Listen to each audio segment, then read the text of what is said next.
예, 말씀을 전하겠습니다. 따라합시다. 천국 부자로 잘 사는 길. 오늘 설교 제목입니다. 잘 사는 길. 여러분, 잘 살고 싶죠?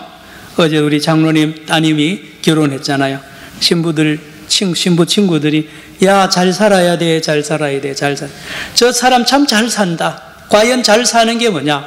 잘 사는 건 행복한 거죠. 그런데요, 성경은요, 잘 사는 길을 안내합니다. 예수님이 이 땅에 왜 오셨느냐? 우리를 잘 살게 하려고 오셨다는 거예요. 이것을 오늘 말씀을 통하여 깨달으셔야 됩니다. 여러분, 선생님은 요즘에는 선생님의 역할이 옛날에 비해서 많이 좁아졌어요. 조선시대 때 선생님 그러면 여러 다방면으로 가르치죠. 인간 인성교육부터 다 하는데 요즘은 주로 지식을 전달하는 그런 어떤 부분으로 좁아졌습니다. 예수님 때의 선생님을 따라합시다. 랍비. 예수님 때 선생님을 랍비라 그럽니다. 지금도 이스라엘에 가면 랍비들이 있습니다. 랍비들인데요, 랍비들이 하는 일이 뭐냐? 성경을 가르치는 일과 성경을 정확하게 해석하는 일입니다. 그리고 하나 더 있습니다. 재판하는 일을 합니다. 재판.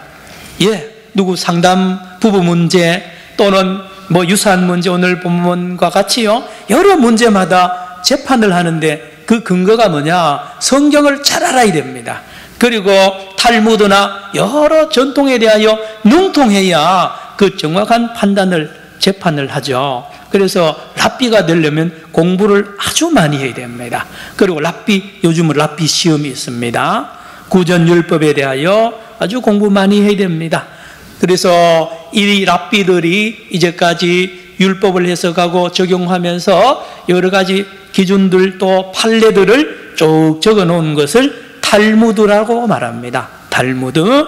여러분, 오늘 본문에도 우리 한 사람이 심각한 문제를 가지고 랍비를 찾아옵니다. 여러 랍비 찾아왔지만 해결 못 되니까 예수님을 마지막으로 찾아와서 상담하면서 재판해 달라고 말합니다. 13, 14절, 오늘 본문 13, 14절을 다 같이 읽습니다. 시작. 무리 중에 한 사람이 이르되 선생님, 내 형을 명하여 유산을 나와 나누게 하소서 하니 14절, 이르시되 이 사람아, 누가 나를 너희의 재판장이나 물건 나누는 자로 세웠느냐 하시고. 여러분, 최고의 랍비는요, 이 일들을 정확하게 잘 해야 됩니다. 권위 있게 해야 됩니다. 성경 해석도 권위 있게 해야 되고 재판도 정확하게 하면 모두가 조용해지도록, 누구 피고나 원고나 간에 모두 수긍하도록 하나님의 율법을 정확하게 해석해 줘야 그 최고의 랍비죠. 예수님 바로 앞 세대에 유명한 랍비 두 사람이 있었으니 랍비 샴마이라는 랍비와 랍비 힐렐이 있었습니다. 이 거대한 두 산맥을 이 랍비들이 지금까지 이렇게 뒤를 따르고 있습니다. 랍비 힐렐이라는 이 유명한 랍비의 제자 겸 손자가 가말리엘이며, 가말리엘이 랍비 누굽니까? 가말리엘 랍비가 이 사도 바울의 선생이었잖아요. 여러분, 랍비가 훌륭하고요, 잘하면 그 나라와 가정이 평화를 이룹니다. 정확하게 법을, 성경을 해석해주고 가이드를 해주니까 가족 간에, 이웃 간에 평화를 이루는 거죠. 자, 오늘 본문에도 한 남자가요, 심각한 문제를 가지고 왔습니다. 형님하고 유산 문제 때문에 아무리 해결해도 안 됩니다. 아마도 형이 욕심을 부렸던 것 같아요. 아버지 유산의 3분의 2는 장남, 3분의 1은 차남이 갖는 게 법이잖아요.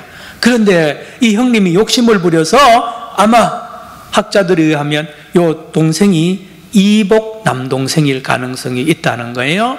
왜냐? 너는 온전한 아들이 아니기 때문에 이 유산 다 줄 수 없다. 형이 욕심을 부리는 거예요. 자, 동생이 거기 물러날 리가 없죠. 형하고 매일 싸웁니다. 아무리 해도 또 형수도 있을 거 아니에요. 복잡합니다. 랍비를 많이 찾아다녔는데도 안 되는 거 있잖아요. 여러분, 욕심을 부리는 사람하고요, 특별히 가족 중에 욕심 부리는 사람하고 대화 안 됩니다. 이미 욕심이 결론을 다 내고 있기 때문에 절대로 양보 안 합니다. 가족 간에도 그렇고요, 이웃 간에도 그렇습니다. 특별히 돈 문제는 그렇습니다.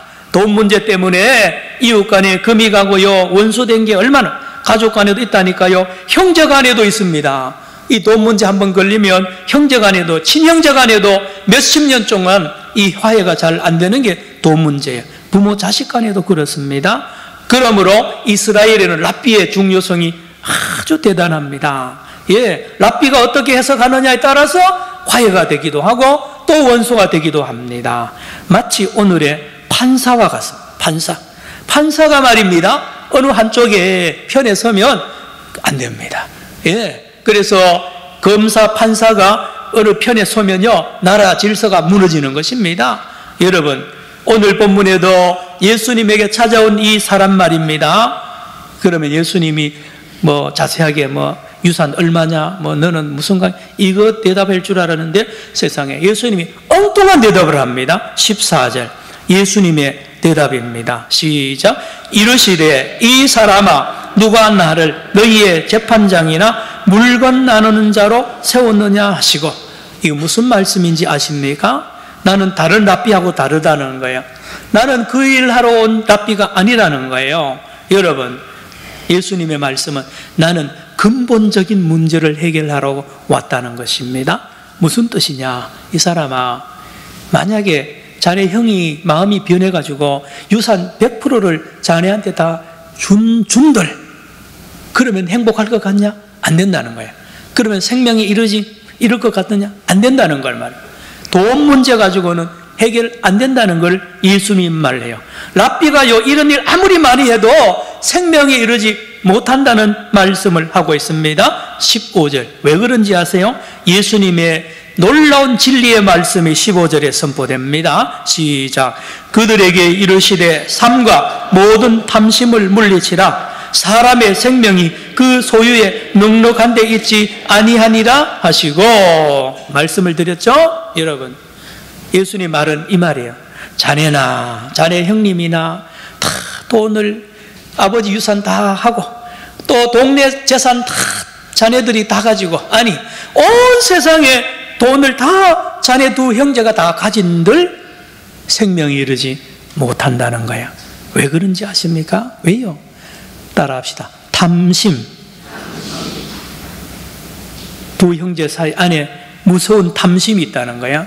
그리고 온 세상 사람들에게 탐심이 있는데요, 이 탐심은요, 바다보다 넓습니다. 바다보다 깊습니다. 여기는요, 무엇을 갖다 넣어도 계속 부족합니다. 계속 불행해 생각합니다. 목말라 합니다. 여러분, 있는 사람이 더하다는 말 하잖아요. 신기합니다. 돈은 가지면 가질수록 더 목이 타는 거예요. 예, 돈 많이 가지면 행복하다? 아니라는 거예요. 뭐 때문에요? 탐심 때문에 그렇다는 거예요. 그러므로 예수님은 이 땅에 탐심을 해결하러 왔고요, 생명을 주러 오신 분이라는 것을 예수님이 말합니다. 근본적인 문제를 해결하러 오신 분이 예수님이세요. 여러분, 우리가 들고 있는 성경 66권을 요약하면 생명입니다. 따라합시다. 생명. 예, 생명에 이르는 길을 안내하는 책이 성경책입니다. 영생을 얻는 길을 안내하는 책이 이 성경책이라니까요. 요한복음 5장 39절에 너희가 성경을 상고하거니와 이 성경에서 영생을 얻는 줄 알고 성경을 상고하거니와 이 성경이 곧 나를 대하여 증거한다 그랬습니다. 예수님이 이 땅에 오신 이유는 생명을 주시려고, 영생을 돈 문제 해결하러 오신 분이 아니라는 것이에요. 여러분 중에도 혹시 소유가 많으면, 돈이 많아지면 행복해질 것이다. 예, 들렸습니다. 성경은 예수를 믿어야 행복하다는 것을 말씀합니다. 예수를 믿어야. 예수를 믿으면 마침내 행복하고요, 영생에 얻고 기쁨을 누린다는 것을 성경이 말합니다.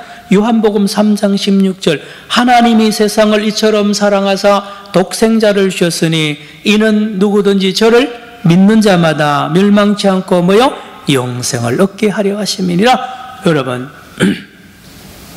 여러분 본문의 남자처럼 교회에 나오면, 예수 믿으면 사업 잘 되고 건강하고 자녀 출세하고 돈 많이 벌어서 행복할 것이다?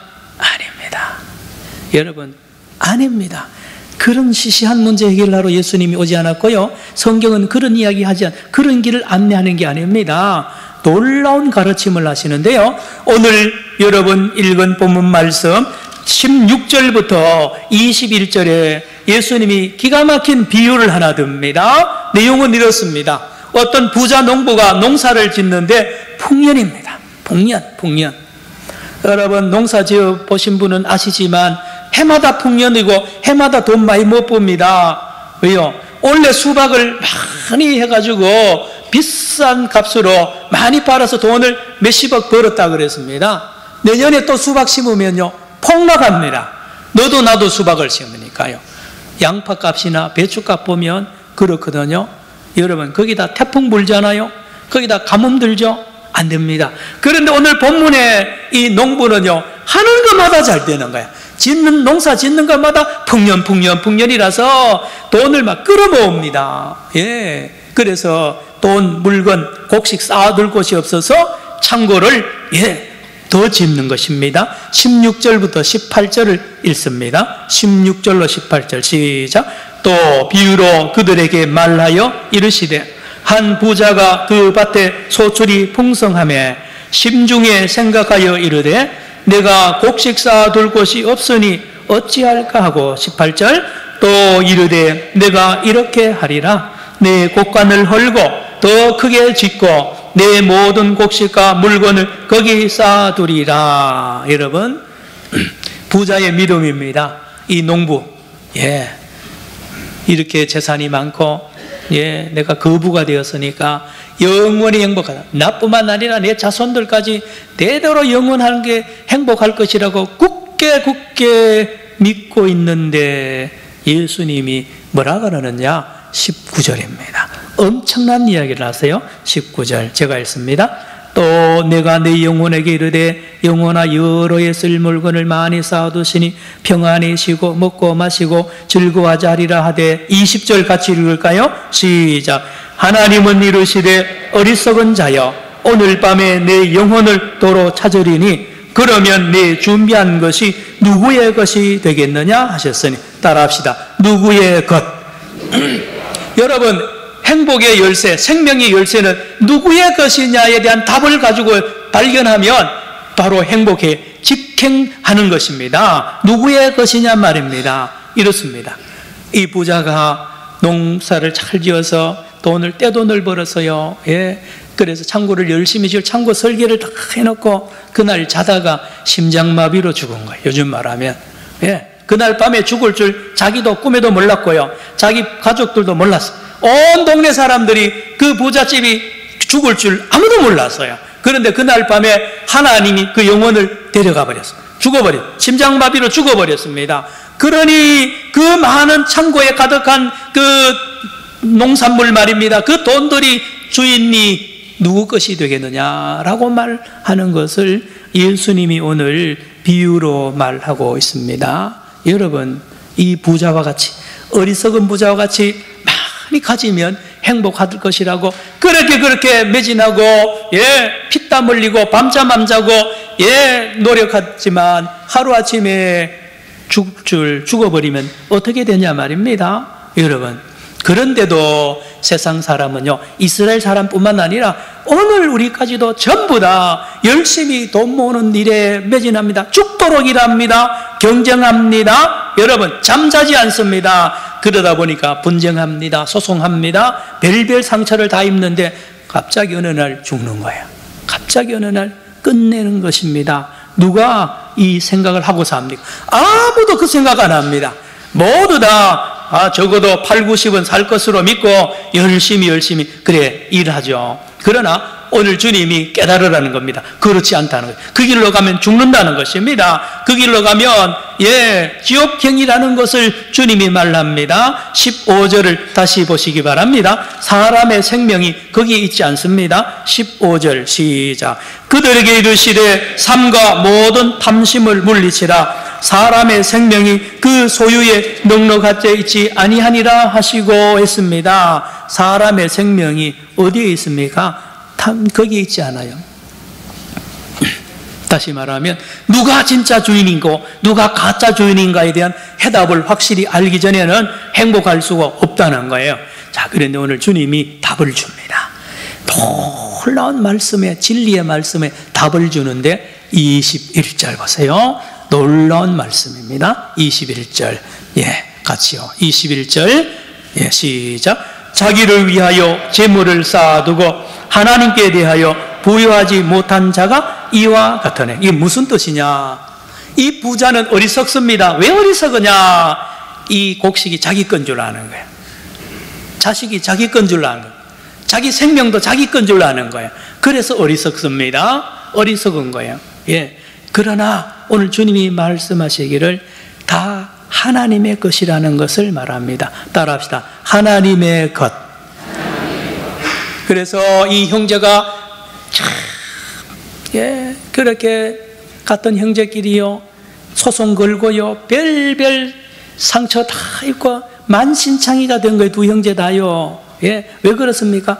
그 아버지 유산이 자기 건 줄 알고, 예, 그것만 있으면 영원히 살 줄 알고요, 행복해질 줄 알고 그렇게 하는데, 예수님은 얘들아, 이 사람들아, 그 다 하나님의 것이네. 하나님. 잠시 자네 형제들에게 맡긴 것 뿐인데 그걸 영원히 너의 소유인 줄 알고 착각하느냐? 안 된다는 것입니다. 또 따라합시다. 하나님의 것입니다. 그러면 그 유산은 하나님의 선물이거든요. 이렇게 하면 달라집니다. 우리 아버지가 주시는 그 유산이 하나님의 선물이라고 생각하면 달라지죠. 여러분이 가지고 있는 어떤 물질도, 여러분이 키우고 있는 자녀도 하나님의 것으로, 내 생명도 하나님의 것이라고 인정하면 달라집니다. 어떻게 해요? 이 부자는 어디에 쌓아둘까? 창고가 모자라구나, 창고 새로 짓자, 이렇게 자기의 것으로 생각하면 그런 생각하죠. 그러나 이 곡식이 하나님의 것이라고 믿으면 달라집니다. 어떻게 해요? 하나님, 이 곡식 어떻게 쓸까요? 하나님, 이 곡식 어디에 쓸까요? 달라지죠? 하나님, 내 자녀들 어떻게 기를까요?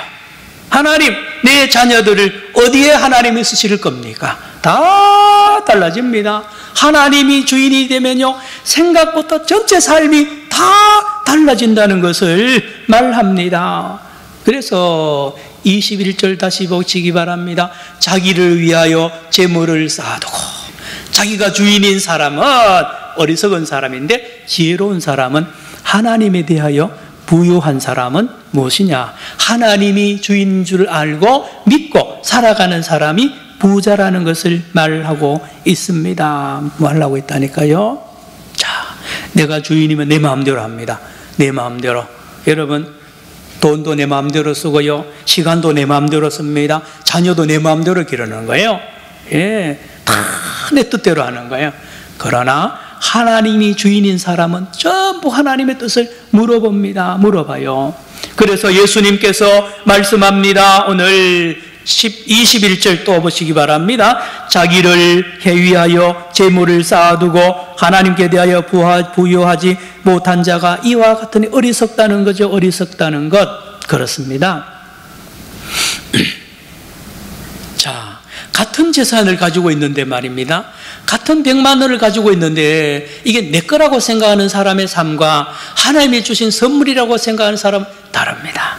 예, 하나님의 선물이라고 생각하는 사람은요, 날마다 감사합니다. 따라합시다. 감사합니다.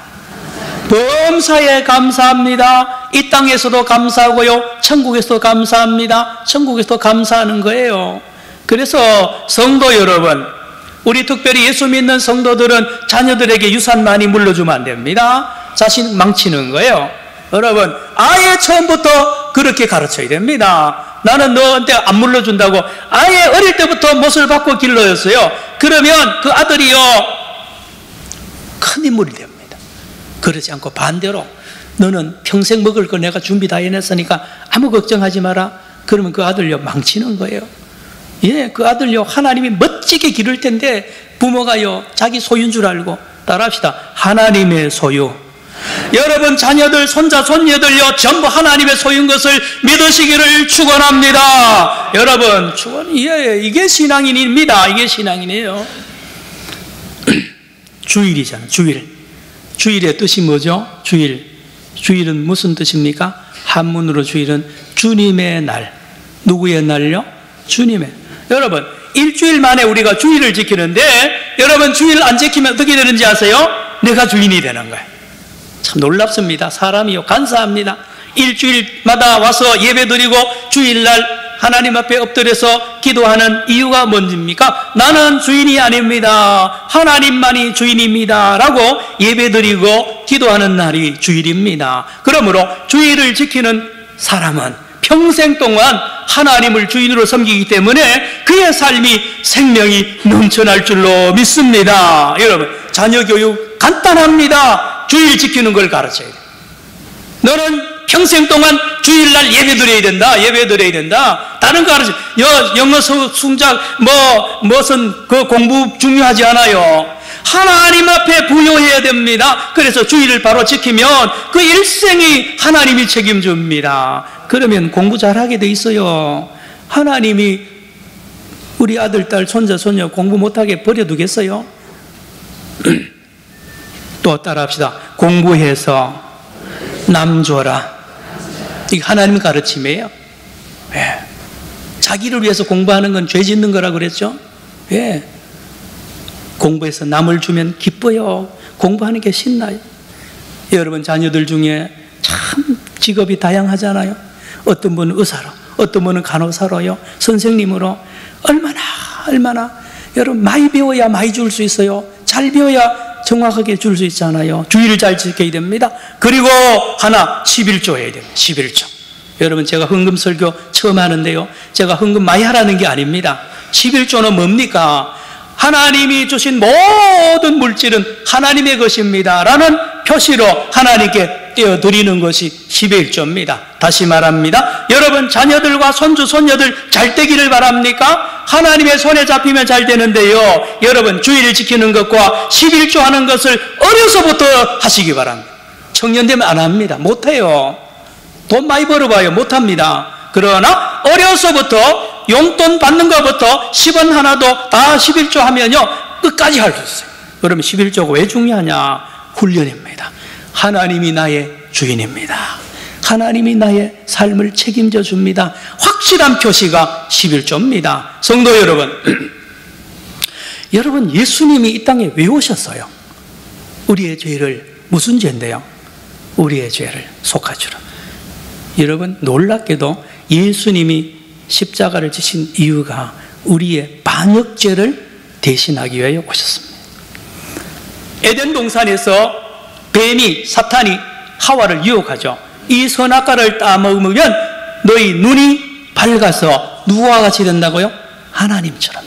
뭡니까? 주인 된다는 것입니다. 왕이 된다는 것입니다. 하나님이 왕이 아니고 너가 주인이 되고 왕이 되니 이거 따먹으라는 것입니다. 따먹었습니다. 여러분 아담과 하와부터 온 인류는 이 선악과를 먹고 나서 전부 주인이 됐습니다. 전부 왕이 된 거예요. 그래서 재물이나 생명이나 자녀까지 전부 제 겁니다. 자기 겁니다. 오늘 이 부자, 이 여기에 나오는 상담하러 온 사람이나 이 비유에 나오는 부자도 마찬가지입니다. 모두 다 그래요. 그런데요, 이 주인이 되면, 왕이 되면 아주 재미있습니다. 너무 신납니다. 왜요? 내가 말하는 대로 다 따라해야 되고요, 내가 계획하고 내가 하면 너무 멋있어요. 예. 그래서 이 자리를 누구든지 넘보거나 침공하면 그대로 안 둡니다. 박살을 냅니다. 내가 주인 되는 자리, 내가 왕 되는 자리를 내놔라고 누가 하면요, 그대로 내가 가차없이 공격하게 되어 있습니다. 여러분 성경에 많은 선지자들을 하나님이 왜 보냈습니까? 간단합니다. 주인 자리에 내려오라는 거예요. 너 가짜 주인이라는 겁니다. 이스라엘 백성들을 향하여 합니다. 예, 안 내려와요. 안 내려옵니다. 마침내 예수님이 이 땅에 오신 이유도 하나님의 아들로 오신 것은 진짜 주인 되시는 예수님이 오셔서 주인 자리를 내놓으라는 거 아니에요. 그런데요, 예수님 주변에 있는 제자들과 예루살렘의 이스라엘 모든 사람들이 예수님을 죽여버립니다. 가만히 보니까 힘이 없어요, 예수님. 빌라도하고 힘을 합쳐가고요, 제사장들과 힘을 합쳐가지고 예수를 죽여버립니다. 왜요? 그가 주인이기 때문에. 사도행전 2장 36절 들으시기 바랍니다. 베드로가 이렇게 설교합니다. 그런즉 이스라엘 온 집은 확실히 알지니 너희가 십자가에 못 박은 너희가 죽였어요. 빌라도가 죽이지 않아서요. 빌라도의 힘을 빌려서 온 백성이, 저와 여러분도 거기에 참여했습니다. 예수를 죽인 이유가 십자가에 못 박은 이 예수를 하나님이 주와 그리스도가 되게 했어요. 예수님이 진짜 주인인 것을 부활하신 후에 비로소 알게 됩니다. 여러분, 그렇거든요. 성도 여러분, 예수님이 십자가 진 이유는 진짜 주인 되시는 예수님을 믿고 너희들은 종의 자리로 내려오라는 것입니다. 그래야 행복하다는 것입니다. 자, 볼까요? 오늘 상담하러 온 이 사람 있잖아요. 행복이 형님하고 정확하게 탁 나누면 행복은 아닙니다. 이 사람이 자기가 죽으면 비로소 행복해질 수가 있는데, 여러분 안 죽어요. 여러분 자기가 어떻게 죽어요? 죽기 싫어요. 내가 왕인데, 주인인데요. 그래서 예수님은 성도 여러분, 저와 여러분과 함께 우리를 죽이려고 오신 분이 예수님입니다. 십자가에 죽으실 때에 예수님만 죽은 것이 아니라 저와 여러분도 함께 죽은 것을 믿으시기를 바랍니다. 그리스도 예수와 함께 십자가에 못 박혀 죽었습니다.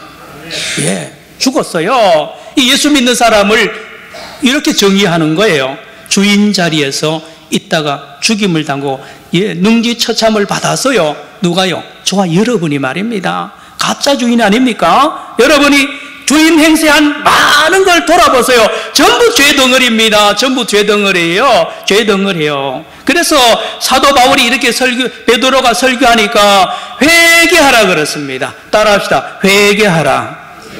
아이고, 무슨 죄 지었습니까? 그게 회개 아닙니다. 회개는 내가 주인인 줄 알았습니다. 내가 주인 노릇했습니다. 내가 가짜면서 진짜 노릇했습니다. 나 주인 아닙니다. 라고 종의 자리로 내려오는 것을 회개라고 합니다.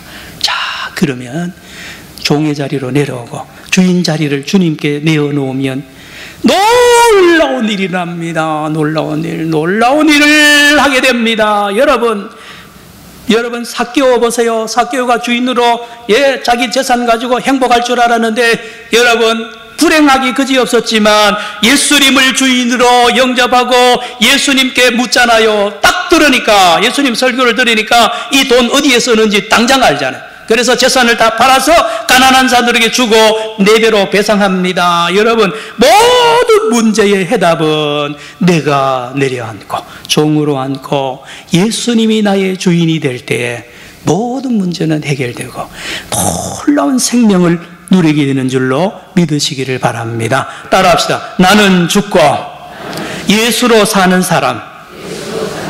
이렇게 살 때에 놀라운 가정에서, 여러분 교회에서 이 나라도 살리고 가정도 살리고 저와 여러분도 살리는 놀라운 복을 받을 줄로 믿으시기를 바랍니다. 기도합시다. 사랑의 주님, 나는 주인이 아닙니다. 주님만이 주인이십니다. 나에게 날마다 선물로 주시고 날마다 생명도 선물로 주며 자녀도 선물로 주고 물질도 선물로 주었습니다. 주신 주님의 뜻대로 사용하는 참으로 살아있는 청지기들이 되어서 영원히 행복한 생명을 누리는 거룩한 성도들 되게 하여 주시옵소서. 예수님의 이름으로 기도드리옵나이다. 아멘.